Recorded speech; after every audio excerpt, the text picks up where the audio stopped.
But look, the period of snow, straight snow, is not that long, because as early as 4 a.m. and all the way to 9 a.m. from south to north through the region, we're going to transition to sleet and ice. That's over the interior, to sleet and then rain along the coast, because the coast will warm the quickest in the low levels of the atmosphere. All of us will gradually warm in higher levels of the atmosphere. All right, here is Boston right now at 31 degrees.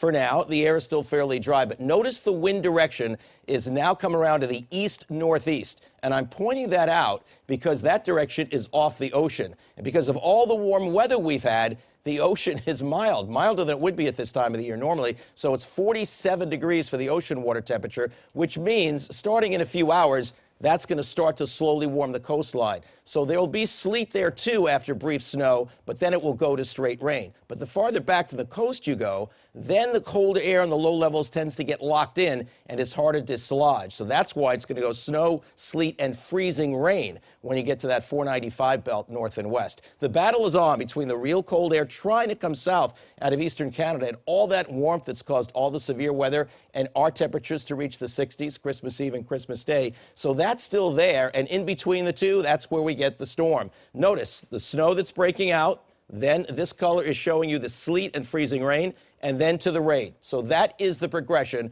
It isn't going to be a straight snowstorm. Here's some of the snow that's finally reaching the ground in southern New Hampshire and in the Berkshires, but all of it will start to move eastward. So that first little tongue of snow from southern New Hampshire to the Boston area around midnight or 1 a.m., but then more widespread shortly after that. However, look how quickly the sleet area comes in.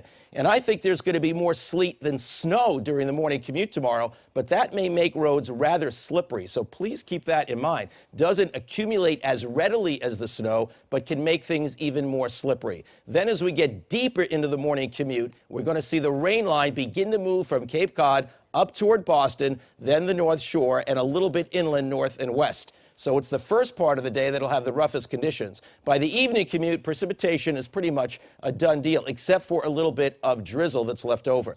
Now, this is not just a snow accumulation. This is snow and sleet. This is the potential, anywhere from about an inch to maybe 2 or 3 when you go Boston to the west and to the north a little bit.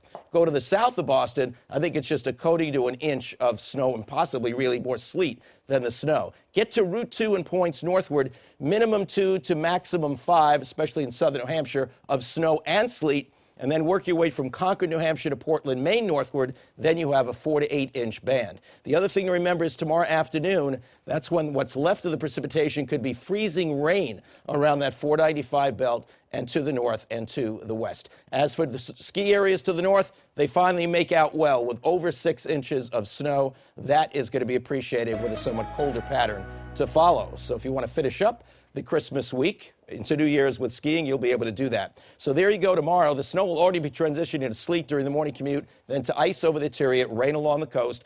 There may be some freezing drizzle tomorrow night as the cold air comes back to the coastline. That's the wrinkle near the end of all of this. Thursday leading into New Year's Eve, not a problem. Temperature should be in the 40s. There will be some rain Wednesday night into early Thursday that could be a little icy, far northern areas only. And as we talk about New Year's Eve, right now looks like the temperatures will start out in the 30s, dropping from 40 into the 30s, and then possibly down a little bit lower late on New Year's Eve. New Year's Day looks seasonably cold and breezy. Same thing as we start the weekend, and then some very cold air will likely move in later next weekend and Monday of next week. And Cindy and Mike will take you through this early tomorrow, so stay with them because that'll be the trickiest part of the storm.